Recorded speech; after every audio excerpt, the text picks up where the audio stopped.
ప్రభునందు ప్రియమైనటువంటి దేవుని బిడ్డలారా, ప్రభువైన యేసుక్రీస్తు వారి యొక్క పుణ్యనామములో మీ అందరికీ కూడా హృదయపూర్వక వందనాలు తెలియజేస్తున్నాను. ప్రార్థన చేసుకుని చిన్న వాక్య భాగాన్ని మనము ధ్యానము చేద్దాం. ప్రేమ కలిగిన మా తండ్రి, వందనాలు, స్తోత్రములు ప్రభువా. ఈ సమయం మీదినైనా మేము మీ వారము, వాక్యము మీది ప్రభువా. నన్ను మీ పాదాలకు అప్పగించుకుంటున్నాను. నీ బిడ్డలతో కొద్దిపాటి వాక్యాన్ని ఆయన ముచ్చటించడానికి ప్రభు దయచేయమని యేసు నామమున అడిగి వేడుకొనుచున్నాను పరమ తండ్రి, ఆమేన్. ప్రభునందు ప్రియమైనటువంటి బిడ్డలందరికీ కూడా వందనాలు తెలియజేస్తున్నాను. ప్రియమైన వారలారా, ఈరోజు ప్రభు అయిన యేసుక్రీస్తు వారి దగ్గరికి 10 మంది కుష్ఠరోగులు వచ్చి బాగుపడిన వారిని గురించి మీకు నేను వాక్యాన్ని తెలియజేస్తున్నాను. లూకాసు సువార్త 17వ అధ్యాయం 11వ వచనం నుండి 19వ వచనం వరకు మీరు చూసినట్లయితే, యేసు ప్రభువారు గలిలయ సమరయ మార్గముల గుండా వెళ్తూ ఉన్నారు యెరూషలేము నుండి. ఆ సమయంలో అక్కడ ప్రత్యేకంగా ఆ గ్రామం పేరు చెప్పబడలేదు, కానీ 10 మంది కుష్ఠరోగులు యేసయ్య దగ్గరికి వచ్చి పెద్ద కేకలు వేస్తూ దూరముగా నిలుచుండి, యేసయ్యా మమ్మలను స్వస్థపరచండి అని యేసు ప్రభువారిని వారు కోరుకున్నట్లుగా మనం చూస్తూ ఉన్నాం. నిజంగా యేసు ప్రభువారు వెంటనే యేసయ్య చెప్పిన మాట ఏంటంటే, వారు ప్రార్థించిన వెంటనే యేసయ్య చెప్తున్నారు, మీరు వెళ్ళి యాజకులకు మీ దేహాన్ని కనపరచుకోండి అన్నారు. వారు తిరిగి వెళ్ళొచ్చు ఉండగా మార్గ మధ్యంలో స్వస్థత పొందారు.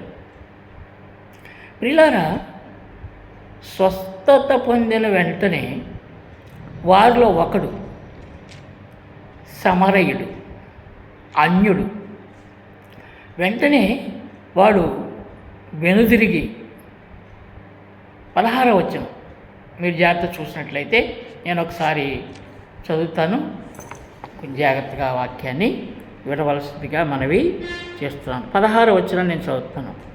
గొప్ప శబ్దముతో దేవునిని మహిమపరచుచు తిరిగి వచ్చి ఆయనకు కృతజ్ఞతాస్తుతులు చెల్లించాడు. ఆయన పాదముల యొద్ద సాగిలపడిన వాడు సమరయుడు. ప్రియమైన వారలారా, వాడు వెంటనే వెనుతిరిగెను, అనగా వెనుతిరగటం. హీ టర్న్ బ్యాక్, అతడు వెనక్కి తిరిగాడు. హీ టర్న్ బ్యాక్ అనే మాటలు మనం ఆలోచన చేసినప్పుడు మారు మనస్సు పొందాడు అని అర్థం అన్నమాట. మీరు నా యొద్దకు తిరిగి వచ్చిన ఎడల మంచి పదార్థములను భుజం పనిస్తాను అంటారు యేసు ప్రభువారు. దేవుని దగ్గర తిరిగి రావడం అంటే అర్థం ఏంటి? హృదయాన్ని మార్చుకొని, మనసు మార్చుకొని, మారు మనసు పొంది దేవుని దగ్గరికి లోకములో నుండి పాపములో నుండి, ఈ లోకము యొక్క భోగముల నుండి, శరీరేచ్ఛల నుండి మనం అందరం ఏం చేయాలంటే తిరిగి ఆయన యొద్దకు రావాలి. ఈ టర్న్ బ్యాక్. అతడు వెంటనే మారు మనసు పొందాడు. అతడు వెంటనే దేవుని జ్ఞాపకం చేసుకున్నాడు. వాడు పరిగెత్తుకుని వచ్చి, దేవుని బిడ్డలారా, పెద్ద శబ్దంతో యేసయ్య పాదాల మీద పడి సాగిలపడి మ్రొక్కి నమస్కరించి స్తుతించి ఘనపరిచి యేసయ్యను మహిమపరిచినట్లుగా మనము చూస్తున్నాం. ప్రియమైన వారలారా, యేసయ్య పాదముల యొద్ద పడిన వాడు ఎవరంటే సమరయుడు అన్నమాట. సమరయుడు అనగా అర్థం ఏంటంటే అన్యుడు అని అర్థం. 10 మందిలో 9 మంది కుష్ఠరోగులు యూదులు, ఒక్కడే సమరయుడు. 10 మంది యూదులు 10 మంది కుష్ఠరోగులలో 9 మంది యూదులు వారు స్వస్థత పొంది they straight go away. But Samaritan turn back to the God. He came, he kneeled down, he thanksgiving and worship the Lord. ఎంత గొప్ప విశేషమైన మాట అనుకుంటున్నారు మీరు? ప్రియమైన వాళ్ళారా, నీ జీవితంలో యేసయ్య ఎన్నో మేలులు చేసి ఉండొచ్చు, ఎన్నో స్వస్థత కార్యాలు చేసి ఉండొచ్చు, నీ కుటుంబంలో అనేక మేలులు చేసి ఉండొచ్చు. నువ్వు ఎప్పుడైనా వెంటనే మేలు పొందిన వెంటనే, స్వస్థత పొందిన వెంటనే, కార్యం జరిగిన వెంటనే నీవు ఎప్పుడైనా are you remember God? Any time if you remember God, God will remember you. దావీదు భక్తుడు అంటాడు, నా ప్రాణమా యెహోవాను సన్నతించుము, నా అంతరంగంలో ఉన్న సమస్తమా ఆయన పరిశుద్ధ నామమును సన్నతించుము. నా ప్రాణమా యెహోవాను సన్నతించుము, ఆయన చేసిన ఉపకారములు ప్లీజ్ రిమెంబర్, డోంట్ ఫర్గెట్ అని 103వ దావీదు కీర్తనలో దావీదు గారు చెప్పినట్లుగా మనం చాలాసార్లు ప్రతిరోజు కూడా మీరు చదువుతూనే ఉంటారు. కానీ ఇక్కడ ప్రాముఖ్యమైన విషయం ఏంటంటే, when you got miracle in your life, you turn back and remember the lord, worship, kneel down, pray and give thanksgiving. That is the importance in your life. కాబట్టి ప్రియమైన దేవుని బిడ్డలారా, సమరయుడు ఒక అంజుడు మేలు పొందిన వెంటనే యేసయ్యను జ్ఞాపకము చేసుకున్నారు. దేవుని ప్రజలు, ఇశ్రాయేలీలు, యూదులు 9 మంది కుష్ఠరోగులు బాగుపడినప్పటికీ కూడా వారు దేవునిని జ్ఞాపకము చేసుకోలేదు. కానీ ఒక సమరయుడు దేవుని జ్ఞాపకం చేసుకున్నాడు. వెంటనే యేసుప్రభువు అంటున్నారు, నీ విశ్వాసం నిన్ను స్వస్థపరిచింది, సమాధానంగా వెళ్ళిపో అన్నారు యేసుప్రభువు. యేసయ్య అడిగారు, 10 మంది స్వస్థత పొందారు, మిగిలిన 9 మంది ఎక్కడా అని అడిగారు యేసుప్రభువు. ప్రియులారా, వారు ఎక్కడ అనుకుంటున్నారు? They gone away from the lord. దేవుని నుండి వారు వెళ్ళిపోయారు. సమరీటన్ కేమ్ టు ది గాడ్. బిడ్లారా, ఈ ప్రత్యేకమైన సమయంలో నువ్వు ఎప్పుడైనా దేవుని దగ్గరికి, ఆయన పాదాల దగ్గరికి తిరిగి వచ్చావా? ప్రభు నిన్ను అడుగుతా ఉన్నారమ్మా, తండ్రి, నాయన, తల్లి, చెల్లి, తమ్ముడు, నీ జీవితంలో నేను ఎన్నో మేలు చేశాను. ఎప్పుడైనా నువ్వు నన్ను జ్ఞాపకం చేసుకున్నావా? ఎప్పుడైనా తిరిగి నా యొద్దకు వచ్చావా? హృదయపూర్వకంగా, మనసు పూర్తిగా మారు మనసు పొంది మీరు నన్ను ఆరాధన చేశారా అని ప్రభు అడిగితే నీ సమాధానం ఏంటి? అవును ప్రభా, నేను వచ్చాను. అవును ప్రభా, మీ పాదాలను నేను ముద్దు పెట్టుకున్నాను, నా కన్నీళ్ళు విడిచాను. అయ్యా, నా సర్వస్వము నీ పాదాల వద్ద దారిపోస్తానని చెప్పగలవా?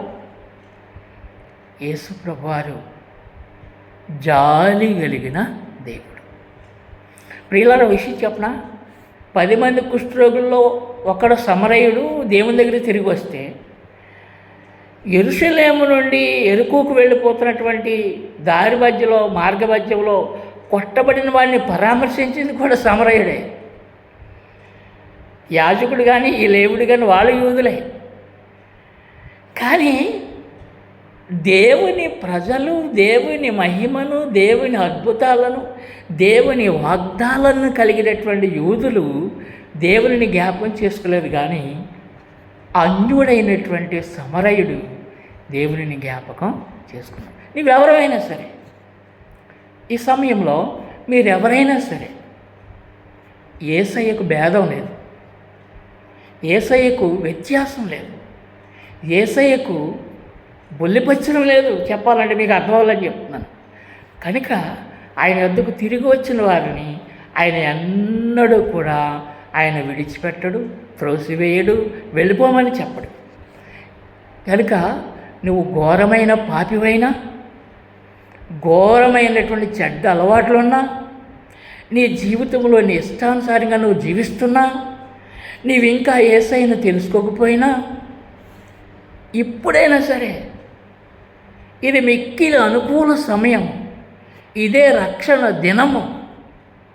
కనుక మీరు యేసయ్య దగ్గరికి రండి. ఆయన మిమ్మల్ని ప్రేమిస్తున్నాడు, పిలుస్తూ ఉన్నాడు. యేసయ్య అంటున్నారు, ప్రయాసపడి భారము మోసుకుంటున్న సమస్తమైన వాళ్ళారా నా యొద్దకు రండి, I will give you rest. నేను మీకు విశ్రాంతిని ఇస్తాను, నెమ్మదినిస్తాను. యేసయ్య దగ్గర నెమ్మది ఉంది, శాంతి ఉంది, సమాధానం ఉంది, సుఖం ఉంది. ఆయన దగ్గర లేనిదంటూ లేదు. ఈ లోకంలో సమస్త సర్వము కూడా యేసయ్య వలన మనం పొందాలి దేవుని బిడ్డలారా. కాబట్టి ఈ సమయంలో మీ అందరినీ కూడా ప్రియమైన యేసయ్య, జాలి కలిగిన యేసయ్య, మెర్సిబుల్ యేసయ్య, కైండ్నెస్ యేసయ్య, కంపేషనేటెడ్ యేసయ్య నన్ను పిలుస్తూ ఉన్నారు. రండి, నా యొద్దకు రండి, నేను మీకు విశ్రాంతినిస్తాను. ప్రియమైన వారులారా, 9 మంది యేసయ్యను జ్ఞాపకం చేసుకోలేదు, వారు తిరిగి రాలేదు. అలాంటి వారి వలె, కృతజ్ఞత లేని వారి వలె ఉండొద్దండి. కృతజ్ఞత కలిగిన ఆ ఒక్క వ్యక్తి వలె, ఆ సమరయుడి వలె నీవు ఉన్నట్లయితే నీ జీవితము తేజరిల్లుతుంది, అభివృద్ధి చెందుతుంది, విస్తరిస్తావు, దీవించబడతావు. నీవు దేవునిలో ఎదిగి ఫలిస్తావు దేవుని బిడ్డలారా. కనుక దేవుని బిడ్డలారా, మీరందరూ కూడా ఈ సమయంలో యేసయ్యను జ్ఞాపకము చేసుకోండి. థ్యాంక్స్ గివింగ్, కృతజ్ఞత అనేది విశ్వాస జీవితంలో, మేలు పొందిన వారి జీవితంలో ఒక గొప్ప భాగ్యం అనే సంగతి మీరు జ్ఞాపకం చేసుకోండి. థ్యాంక్స్ గివింగ్ అనేది లేకపోతే నీ జీవితంలో మరలా మేలు పొందలేవు. కృప వెంబడి కృప, మేలు వెంబడి మేలు నువ్వు పొందాలంటే you must give thanks giving to the lord Jesus Christ. కాబట్టి నీవు అలాగను ఉండాలని నేను కోరుకుంటూ నేను ఈ వాక్యాన్ని ముగిస్తున్నాను. దేవుడు మిమ్మల్ని అందరినీ దీవించునుగాక. ఆమేన్. ప్రార్థన చేసుకున్నాం. ప్రేమ కలిగిన తండ్రి, యేసయ్యానికి వందనాలు ప్రభువా.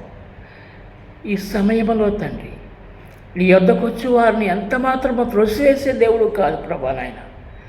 అయ్యా, ఈ లోకంలో ఎంతోమంది నిన్ను ఎరుగని వారు ఉన్నారు ప్రభా, నీకు స్తోత్రములు. వారందరూ కూడా నిన్ను ఎరుగునట్లుగా తండ్రి, అంచె దినాల్లో, ఈ రాకడ దినాల్లో నా ప్రభా, వారందరినీ నీ యొద్దకు ఆకర్షించుకోమని, మహిమ, ఘనత, కీర్తి, ప్రభావాలు మీరే పొందమని యేసు నామమున అడిగి వేడుకొంచున్నాను పరమ తండ్రి. ఆమేన్. తండ్రి, కుమారుడు, పరిశుద్ధాత్మ త్రియేక దేవుని దీవెన మీకు తోడై ఉండును గాక. ఆమేన్. మీ అందరికీ వందనాలండి. దేవుడు మిమ్మలను దీవించును గాక.